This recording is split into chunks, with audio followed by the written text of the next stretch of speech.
Venus ng Kanbanwa, watashi tashi wa perform arimaso, title no story wa menokoto. Nihonjin to ato, prepenjen deso. Chato kete kodasai, tarushimite kodasai, hanto ni arigatou gozaimasu. Translation. Okay, in Filipino, magandang hapon. Magpe-perform kami ngayon sa inyo sa isang kwentong sulat ng panahon ng Hapon. Sana ay magustuhan ninyo ang aming gagawin at sana ay may matutunan kayo sa kwento na ito. Sa next side of kwento. Next side. Go. Gamit din mo.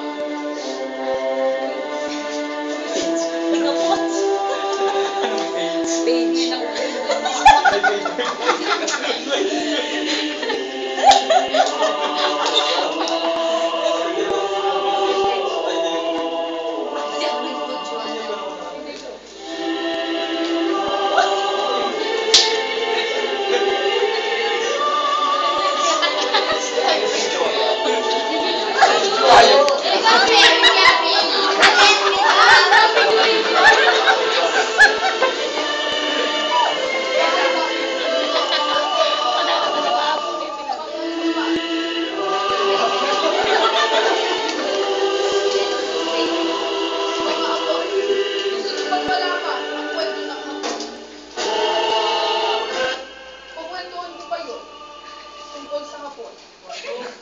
Unang pagkakita sa kawal na hapon. Unang araw ng linggo, sa sermon ng pari, sabi niya, mahalingang kaaway. Ilalagay sa timbangan ang bisa ng sermong yaon. Paglabas namin ng kaibigang nakasabay sa pagsisimba. Sa panulakan ng daan, malapit sa simbahan, naroon ang isang kawal na hapon, tanod na nakatayo.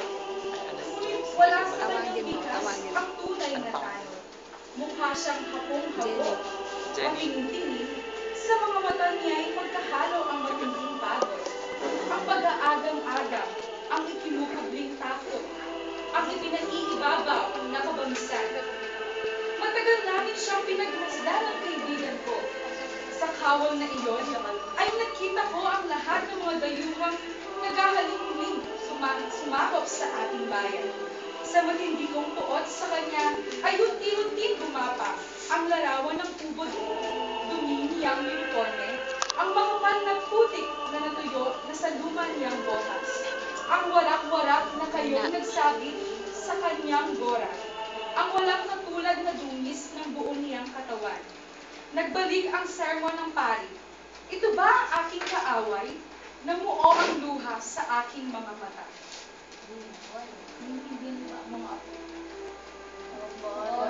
Maganda po. Meron pa akong isang kwento. Maaaring hindi ko makita ang pahig. Alin po?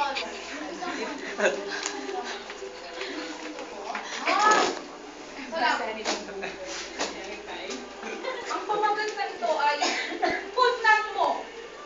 Arigato. May mga pook na sadyang pinababantayan sa mga kawal na hapon.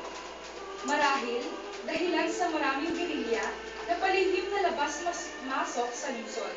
Sa mga naturang panulukan, ang kawal hapon ay hindi na gaya ng unang kawal na nakita namin.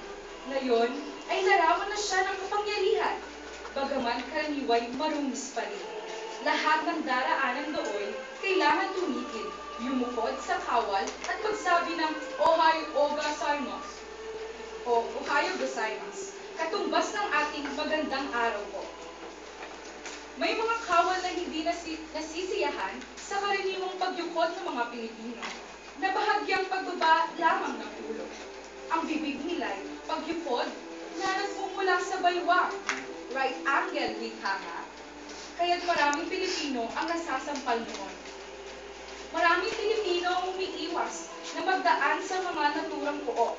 Kahit na nga mapalayo sila, kahit magdoble ang layo ng kanilang lalakarin, at mahirapan sa bigat ng kanilang dala.